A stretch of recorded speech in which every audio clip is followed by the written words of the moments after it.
Hello and welcome to The Content Bite, a podcast for freelancers who use their words to make money. I'm Rachel Smith, a freelance journalist, copywriter and content producer. I'm also the founder of Rachel's List, a jobs board and community for Australian writers and other creatives. And I'm Lynn Testoni. I'm a journalist and content writer as well. Rachel and I are your weekly co-hosts, and every week we bring you all kinds of tips, tricks and some fabulous guests to help you make the most of your freelance business. On The Content Bite, we love an automation. Oh, we so do. We so do. Anything that saves us time is awesome, which is why I loved Rounded. It tracks invoices so I don't have to remember who's paid me or who needs chasing up. And I was wasting so much time on admin, literally hours every week.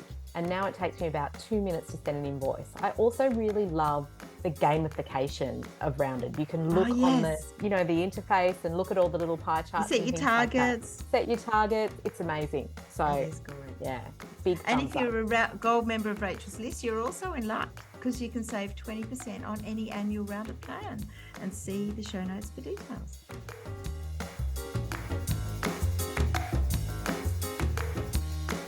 Hi, Rach. How are you? It's been a crazy morning for you. I know. We've just been talking off air about my multiple tech issues today, which is always fun. I need to check that Mercury retrograde site. I plan to do that after this. We'll put it in the show notes for anyone else. There was the famous episode where my Wi-Fi, like the NBN, totally cut out mid thing. So, I'm ahead of you on the tech issue. And I had to continue that episode with Sarah Griesenbach. Yes. Yeah, that was great. And she was in her car in Ohio or somewhere, wasn't she? We were all having tech issues that day. Anyway.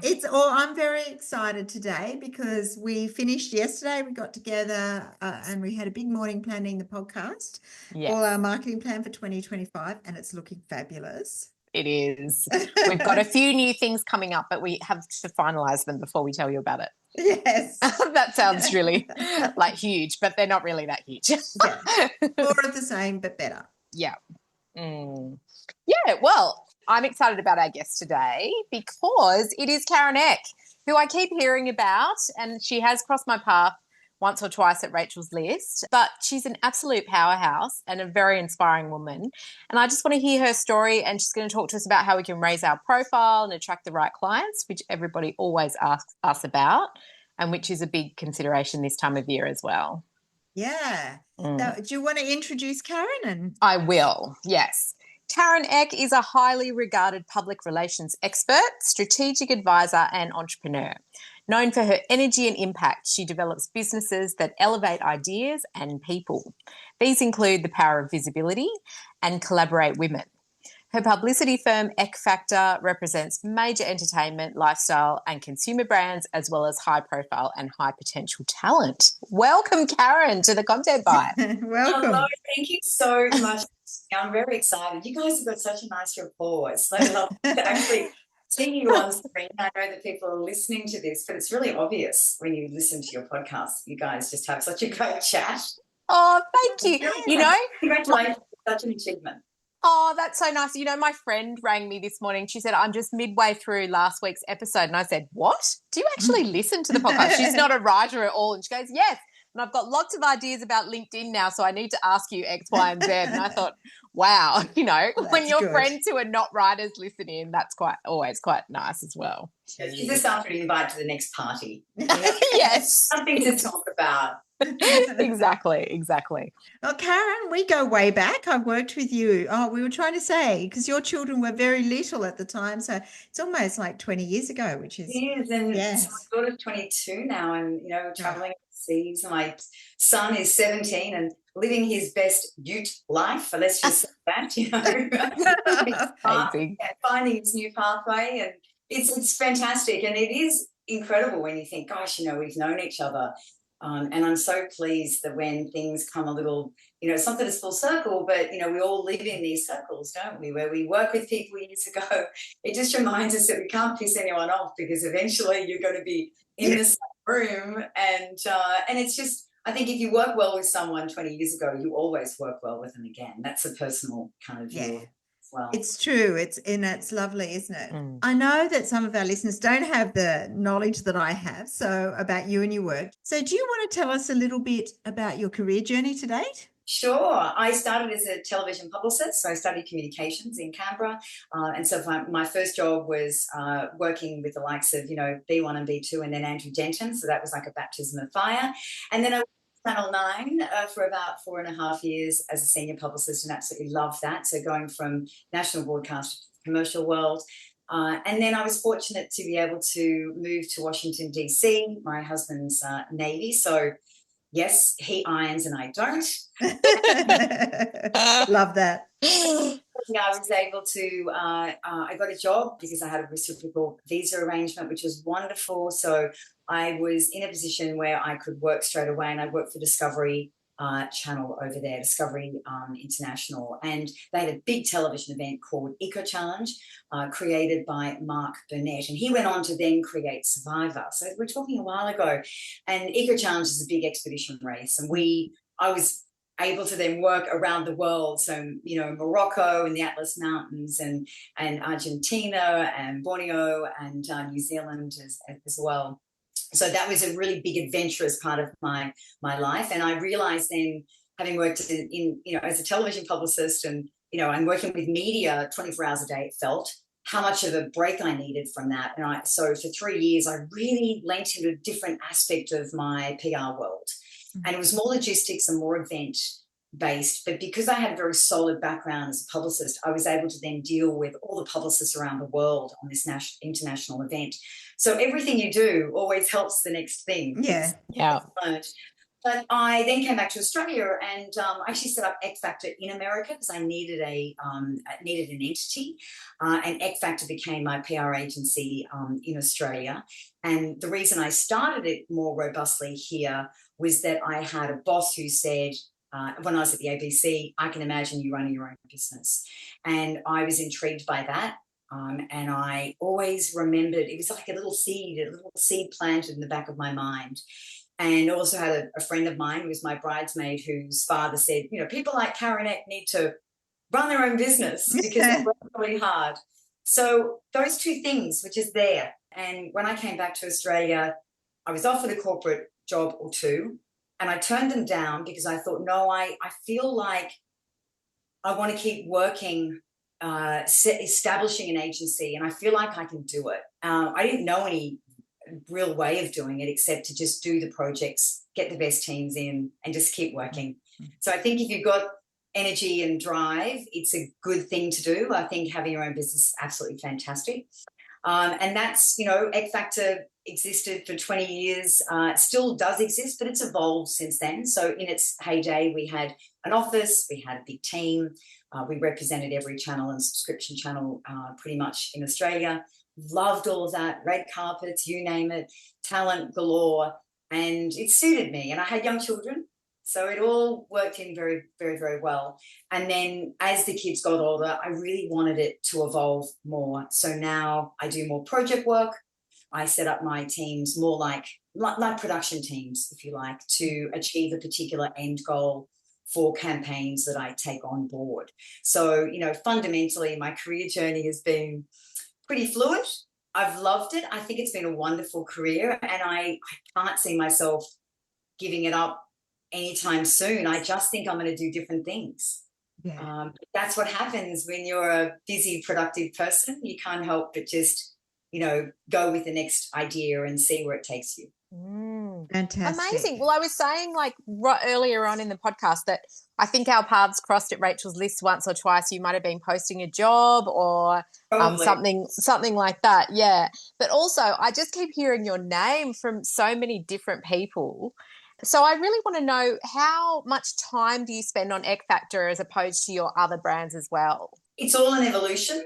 And I think that for a lot of your listeners, they're going to appreciate this in the sense that, you can start a brand and it's going to evolve, and you need to sort of lean into what to pull and what to push. Yeah.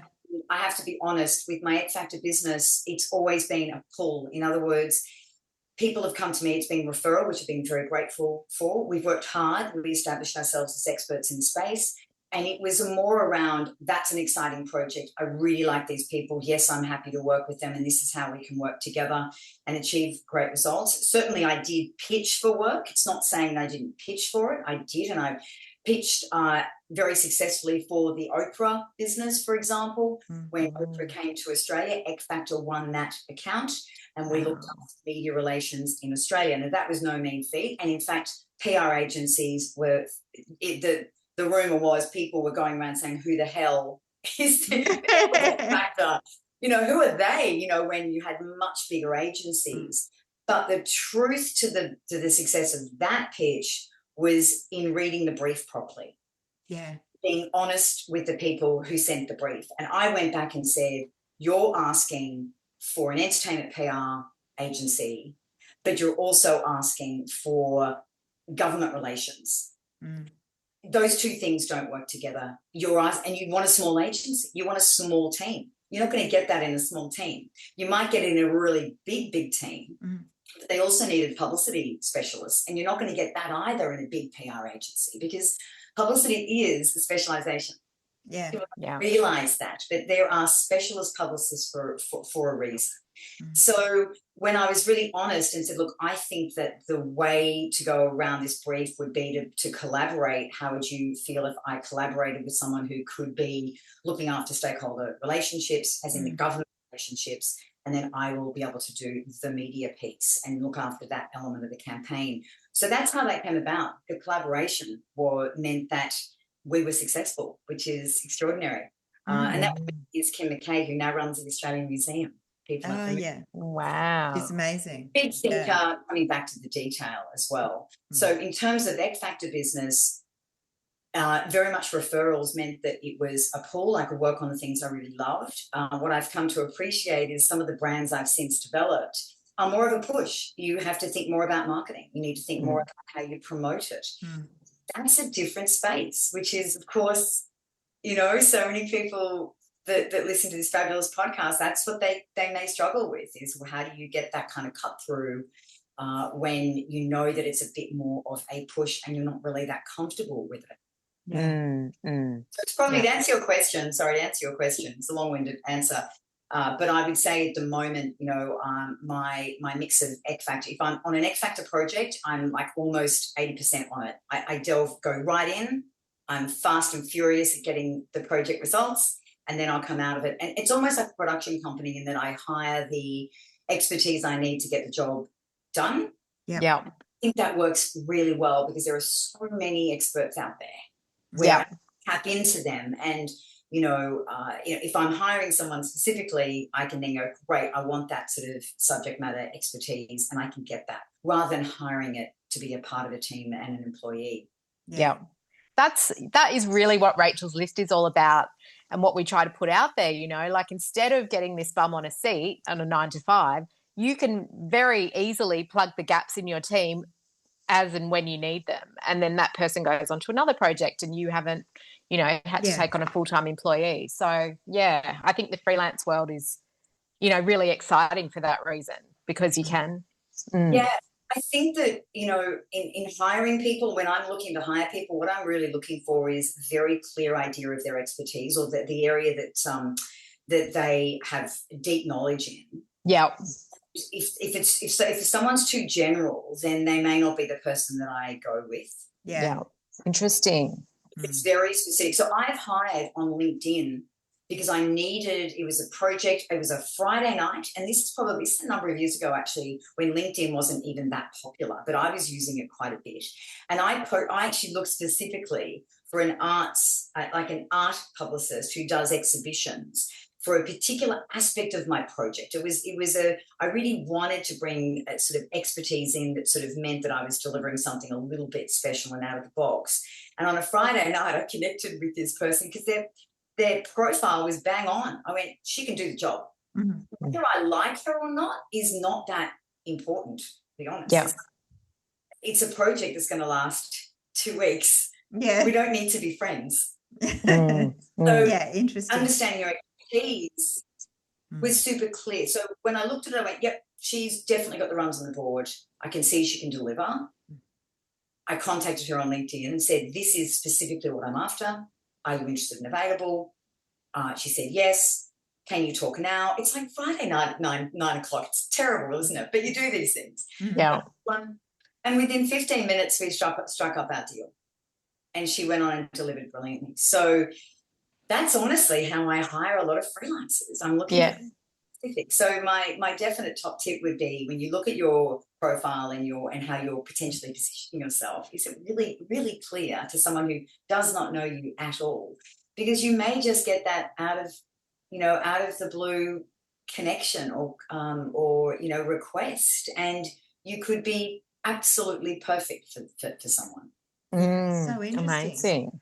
And I want to talk about the power of visibility, which is, I guess, one of your new businesses. And do you want to talk us through what you mean by that? Is it about a personal brand, or is it a bit more?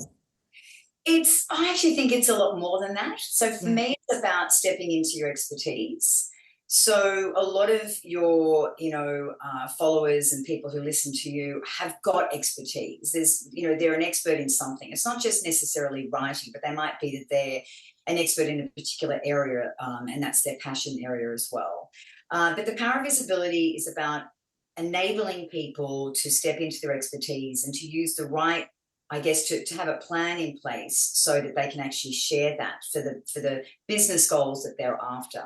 But what I've come to appreciate is it really is more than just one person often. So if you work in a team environment, or you're working on a project, it's also about how is the team coming together to raise the profile of the project you're working on. And when you think of it that way, it is sort of visibility 101, but you've got to break it down into, well, what is it that everyone understands about the project we're working on? What are the sort of key messages that people need to know about? What's the language? You've got to give people the language so that everyone's saying a similar thing. And it's not that you're trying to tell them what to say. You're simply saying, look, this is the information that you can use with confidence. Because from my experience, people will just say nothing. And that's a missed opportunity to maybe promote the next big thing that you're working on, or or showcasing the sorts of work that you do and that you do really, really well. And it doesn't even need to be about you. It's about the work that you're doing. It's about the project you're doing. It's about what you're trying to achieve. So power visibility really has a few different levels. We do certainly talk about mindset. You do have to think differently about the way you promote yourself. And, it is backing the knowledge that you have. And, it is having a strategy, actually having some ideas. Like, ideas are critical, which is why people listen to what you're doing. They want to just know something and think, great, I can action that. And then it's really understanding personality and having an approach that uses your strengths. So if you're an introvert, that's no problem. It's just understanding that, okay, well, you're so good at writing and your words are your magic. How can you use your words in a way to communicate with the people who need to know more about what you do? And how do you really do that? And that's where you're getting the different sorts of ideas. And I think, overwhelm and getting just the to-do list thing too long is something that also stops people in their tracks. So the power of visibility, I call that the four barriers. So just to review that again, it's a lack of confidence, which might be, I can't do it. So we've got to think about how we get people to think differently. Lack of strategy. So if we flip that, if you give people strategy and ideas, suddenly it feels possible. And it is, by the way. Personality. So the people who think, oh, I couldn't think of anything worse. I'd rather wallpaper the garage than go out. What's the point? I'm too shy. Then we need to use strengths and look at different ways of communicating. And then that sense of overwhelm really is about that time management piece and realizing you can't do everything. And it's okay to lean in and lean out. And actually, I use that language.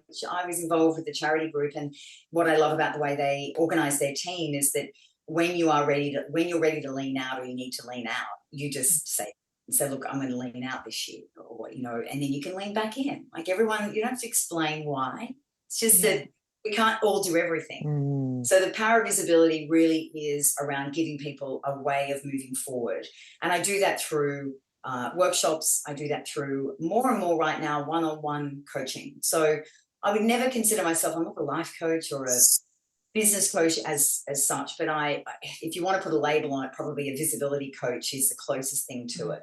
So it's where people want to do it more one-on-one, and they have their own situations the situation that they want to consider, and they really just need some help, and they need the accountability, and they want a little bit of energy behind it, and they want to know that someone else has kind of got their back, and they're able to see what's possible, if you like. And in that space, I'm working. I had someone come to me just recently, referred actually, who is 26, and she's a lawyer, and she's just absolutely just the most beautiful young woman. She works with a lot of older people, and she doesn't do anything outside work. She goes to work, she lives at home. She's actually a bit lonely. She's not able to really engage outside of the office out. She's exhausted. Yeah. But she's really wanting to raise her profile so that she gets the better gigs at work, but she also needs to manage a bit of work-life balance, because that becomes really important. So how does she communicate in the office? How does she communicate something that she needs and wants? What's some of the language that she can use? What's her strategy around her own visibility? So what we do is we break it down into creating a visibility plan, and her exercise she's doing this week is she actually plots everything on a 12-month plan that will be personal, professional, anything really important, anything industry related. And what we look at is, where is the energy needed? And in some cases, you've got to literally put a whole mark through the month and say, oh, I'm away, or there's a personal event going on, and someone's getting married, someone's having a child. And your energy, if you've got something that you've suggested, oh, I'm going to launch a podcast, for example, and suddenly you're looking at the year and thinking, but I've got to do so much before, during, and after that. You've got to really look at, where are you spending your time to leverage everything the best you can. And sometimes it's a bit of a rude awakening, and you realize, I actually can't do all of that. I need to pare it back. So it's taking a bit more of a less is more approach. And I often recommend one visibility activity a quarter. Doesn't sound a lot, but actually, if it's meaningful, it's better than doing nothing. Yeah. So one a quarter, and that could be something around which you can really leverage some of that content. So, whether it depends on what you're doing in the organization, but if you're working in an organization, it's useful. If you're working outside of an organization, it's very useful as well. I know that you deal with lots of writers, like journalists and copywriters. They cross your path for different reasons. What are the kinds of mistakes you see them making in trying to be visible and perhaps not quite hitting the mark? Rachel, I was a speaker at the Women in Media conference last year, and someone came up to me recently and said, oh, I saw you speak, and you were talking about the power of visibility, and I was intrigued, because I thought, oh, what did you remember from that session? And apart from a hack I shared, which I know we'll probably talk about at the end of the podcast, she really talked about, the being out of a comfort zone, that she really needed to push herself to do something. The mistake I see is that people think that their work speaks for itself. Yeah.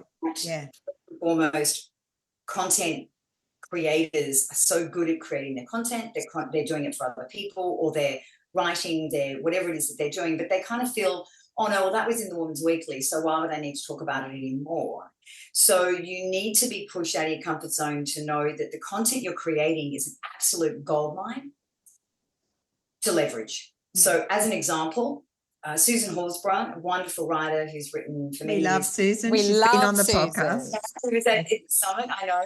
Well, she actually did a webinar for Women in Media, and I presented that webinar. It was all around the power of visibility, and we talked more around this whole concept of, well, what kind of things what can you do when you create a lot of content? What can you do with that that's meaningful? Particularly if you find it hard to share, hard to talk about yourself. And there are two things that certainly come to mind. And one is that she was certainly in a position where she could share her actual articles.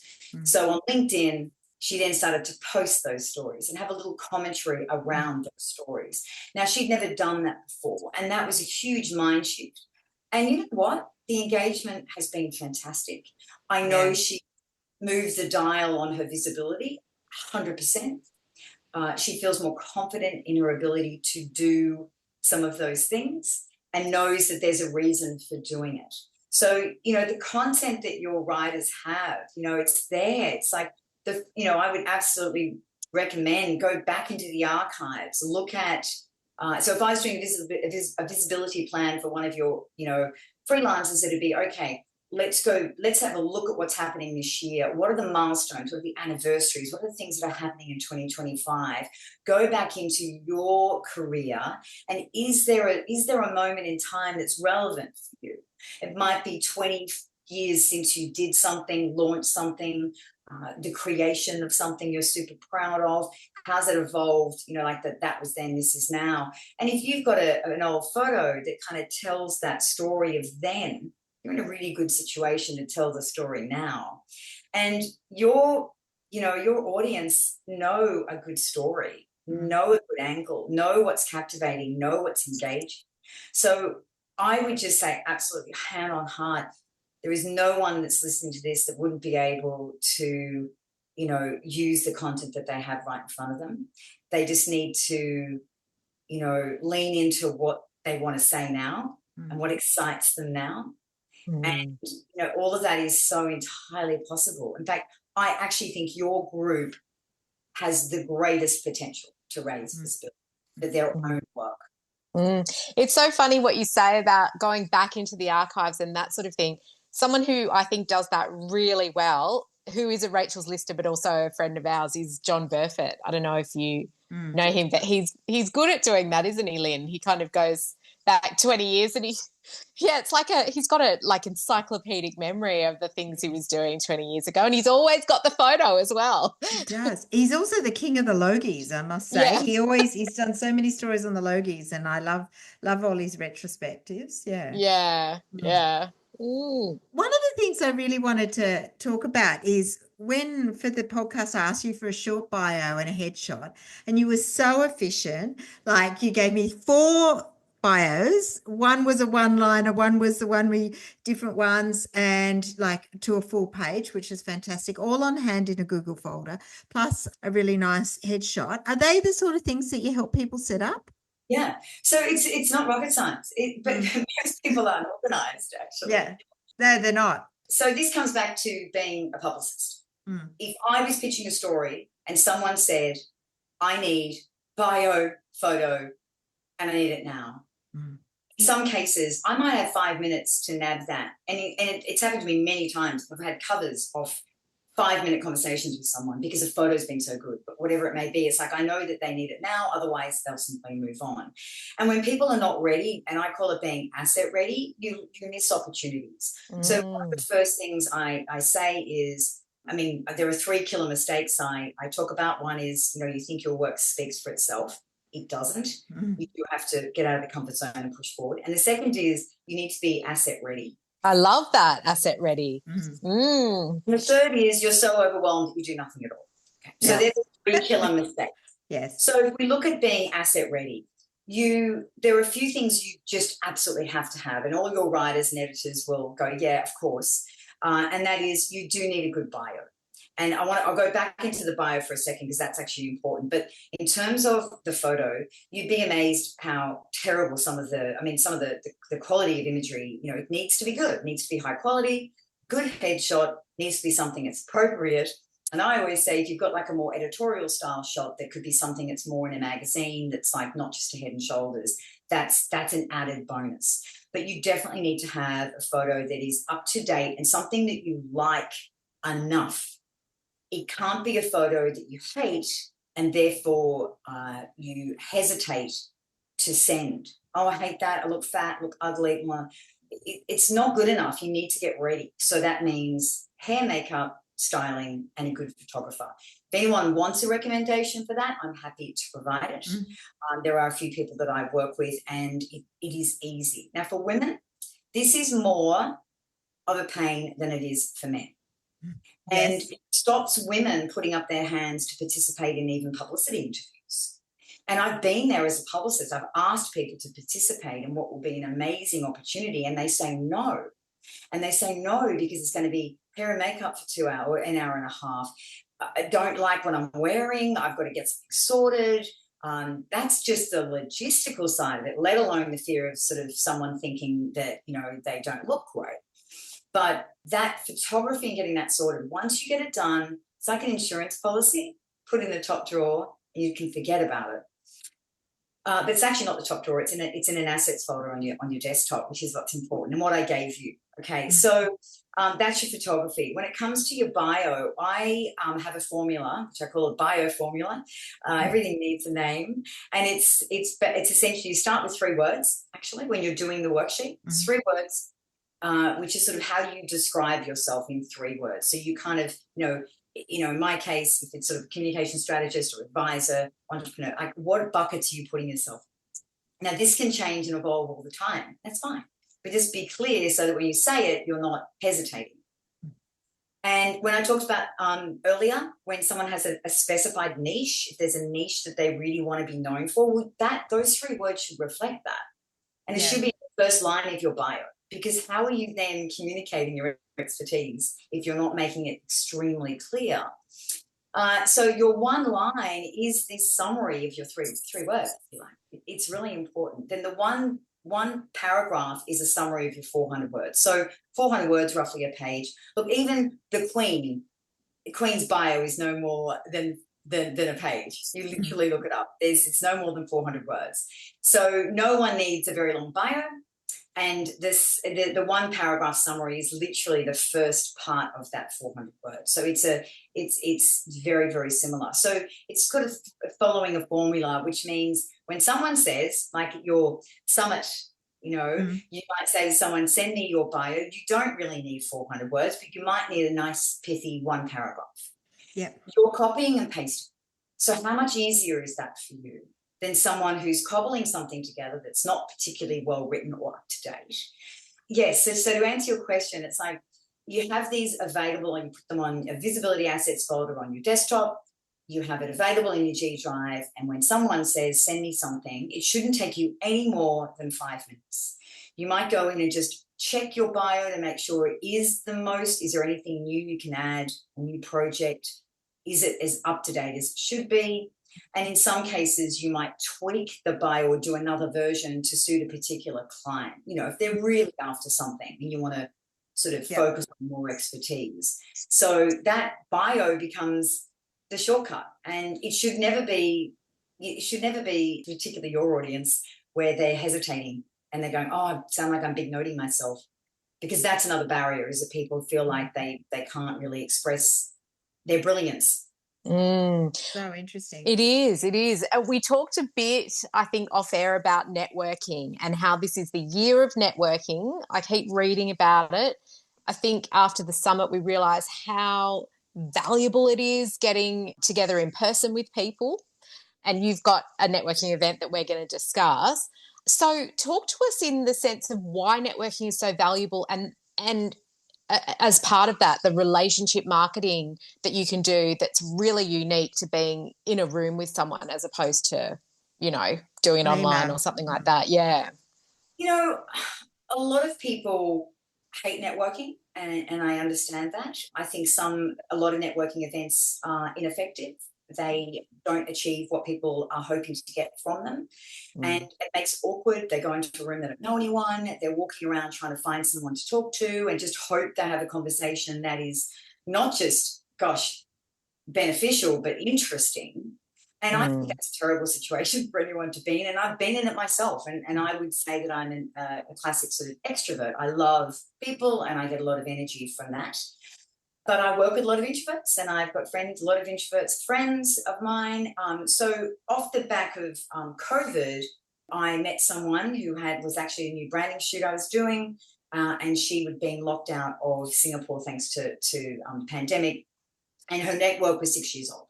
And I said, well, I should introduce you to a couple of friends. And anyway, what started was a pilot for literally a lunch where 8 people gathered around the table, and we created Collaborate Women. Now, off the back of COVID, there was a strong sense of people don't want to go into a room of 100 people anyway. So let's just create this so it's really easy and achievable. And we felt that the sort of tables of 8 idea would resonate. And the thing is that, of course, introverts love it, because it doesn't matter how many tables of 8 we may have, and it varies from venue to venue. You're coming to one table of 8. So Collaborate Women is a monthly, it's not just a networking event, we call it a connecting event, because networking does have this, people don't feel comfortable with it. And it's a lunch or a dinner, and they're mainly in Sydney. We have held them in Melbourne. We do have people coming from Brisbane, Melbourne, Perth who fly in for it. And we have really set it up to be something different. People register to be invited, so that's really important. So they go to collaboratewomen.com. They register their interest. We find out a little bit about them. Yes, we check everyone out on LinkedIn. We find out who they are. Sometimes I try and call as many people as possible who register. So this takes a lot of time, as you can imagine. Yeah. It's important because we want people who are coming to come for the right reason. And I've certainly said to people, this is not the event for you, because it's just not. And, we have a lot of women who are mid-career, but all industries, all backgrounds. And fundamentally, we want people to be out of their comfort zone in a comfortable way. We want them to meet people they would never ordinarily get a chance to talk to. You get ideas that way. You're able to sort of problem solve. And when you come to the event, it's not anonymous. We know who you are. And and as an invited guest, you get to invite a professional +1. So I will say, Lynn, you're an awesome human.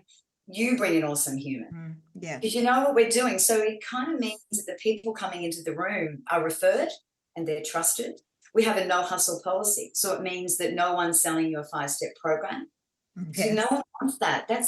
So to be really honest, we created this to be something that we want to go to. So Samantha and I went, what would we want to go to? So the first thing, it's on the first Wednesday of the month. So it's easy to remember.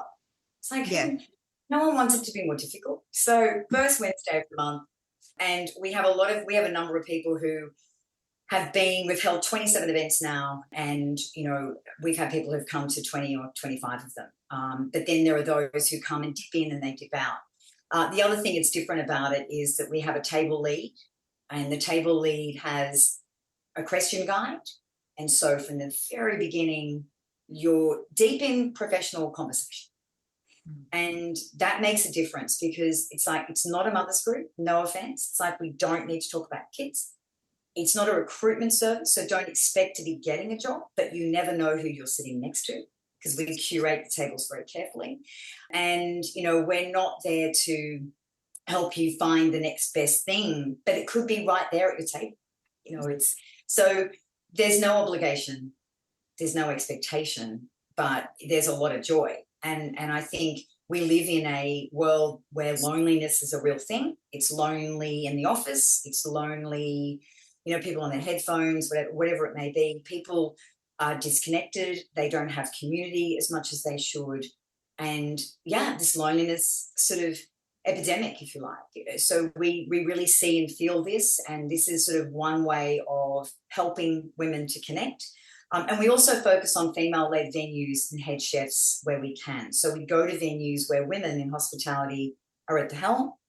There aren't enough of them. So we're trying to do our bit to support that industry, and they need our help. So by going into a venue, we are guaranteeing the bums on seats. We prepay it.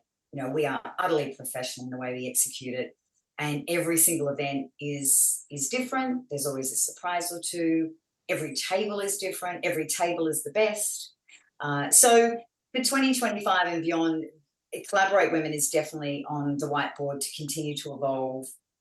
We want it to grow it, and to, we've got 1,000 people in our database already who have registered. So we've got a really good, group of people that we're drawing from, and military officers to scientists to Archibald winning artists, Paralympians, you name it. So it's so exciting.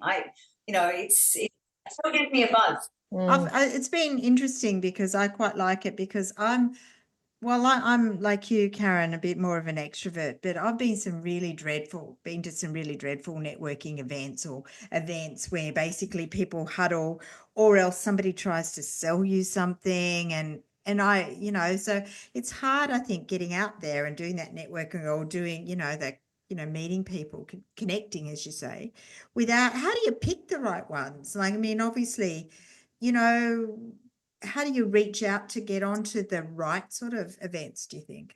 Oh, I do think you've got to go to places where it's authentic. I know but I think authentic is a word we've used too much in 2024. But you do have to think about, well, what do you value and what are you really looking for, and to be kind of honest about that. Are you just needing company? And everyone has a different reason for doing things. So are you really looking for a particular solution? So we have people who are looking for someone to develop their website, and I think, well, this will be a great place to draw from it, and it is.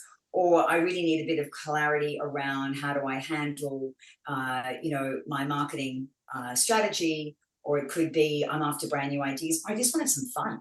I think it's about, finding networking opportunities that make you feel good. And, you should walk out of a networking event feeling buoyed, energized.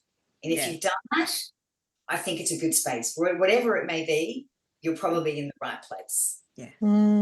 It's really interesting because I know, like, from the summit, we heard some amazing stories about what came out of that, like what comes out of networking events. I think there was a couple of like mini groups that formed from that, and they still meet once a month. Like, I think there's a group of agency owners that we know and someone who started an agency, and they all meet once a month. And there's so many stories like that of the benefits of, being in the room with someone. What have you seen come out of Collaborate? Oh, so with Collaborate Women, we've had, just recently, we had an event at Marriott Crown at Barangaroo, absolutely spectacular, 17 tables of 8, which was amazing. And we had this, I deliberately put a particular woman, she's American, had only been in Australia for about 6 months, I looked at her resume and went, wow, incredible. And I put her on a table with a woman who is half American, who had experience in what she was doing. And I just knew instinctively that would be a good connection. So sometimes it's just your gut that tells you, I think she's a good human, really bright, obviously got lots of talent here. As it turned out, the woman who, had just come from America, who needed to get a new project and find some work, she was hired for a project by a table lead who recognized her talent. Wow. So you're like this mastermind communicator. I'm pretty sure I was on that table. That's the outcome, Lynn, which is amazing. Yeah. We've also had a woman who, again, it was on one of my tables, who had just bought a house, needed some artwork, and she was on the table with a gallerist. Yeah. Oh, wow. She looked over and said, I need some artwork for my home and my business. Can you help me? Done deal. I think she ended up doing, I won't repeat the amount, but it was many thousands of dollars worth of this out of that one connection. So it is that serendipitous moment of connection that can be brilliant. You just never know. You've just got to put yourself out there.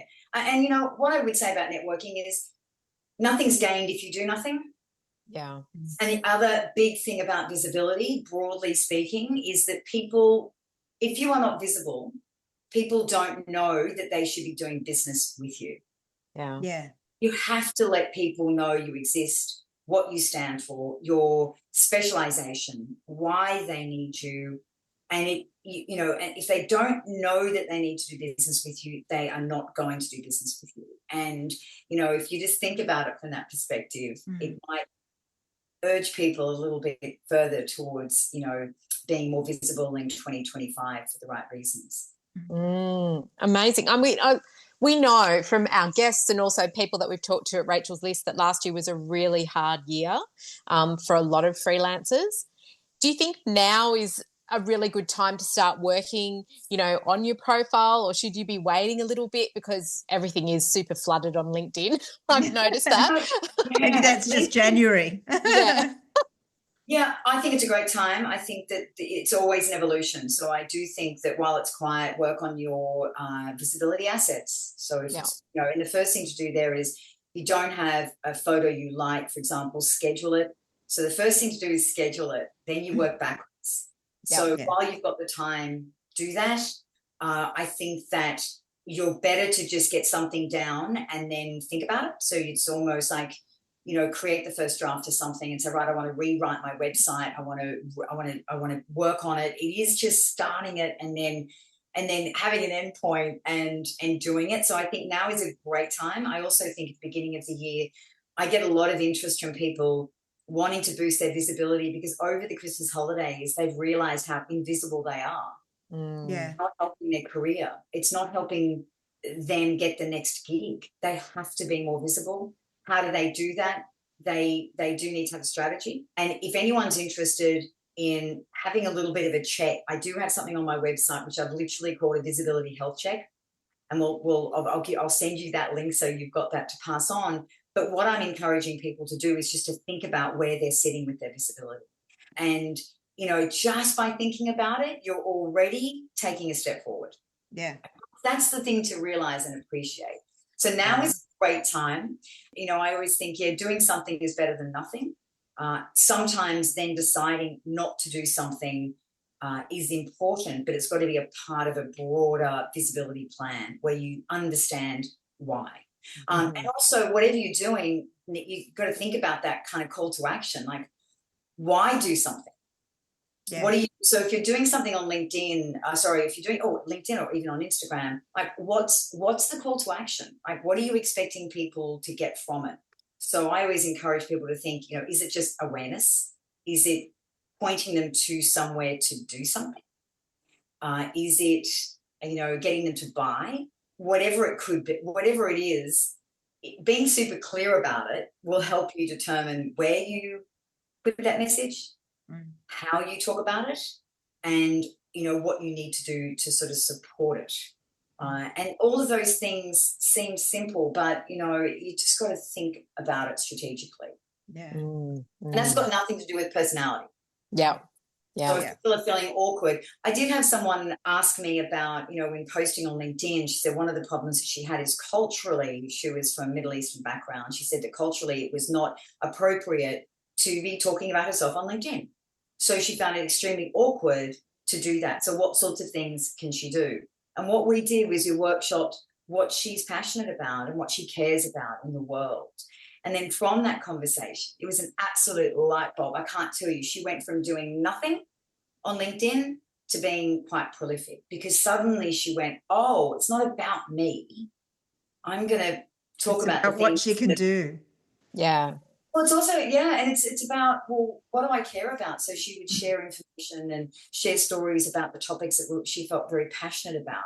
We've made a potential call to action for people to do something or be a part of something. And that made a huge difference. And that gave her the strategy. And so it was a big consideration for her as well. Wow. We often ask our guests about their favourite tech tips or digital tools. Do you have some that you use? Because I'd say you'd be different from some of the writers that we've had. One actually I shared in the Women in Media Masterclass was just a LinkedIn hack. I'm sure you're familiar with that completely. And I was surprised that LinkedIn keeps this so, it's sort of like almost undercover. But, you go into your search bar and you click on it, it comes up with a QR code. And that's your profile. So if you're in a networking event, it's an easy way to be able to share who you are. So that's a quick one. I use that a lot, and I'm surprised that you don't know it. Did you? I didn't know that. No, I didn't know that one. So it's super. Susan Horsburgh shared that. Yeah. And I showed Susan.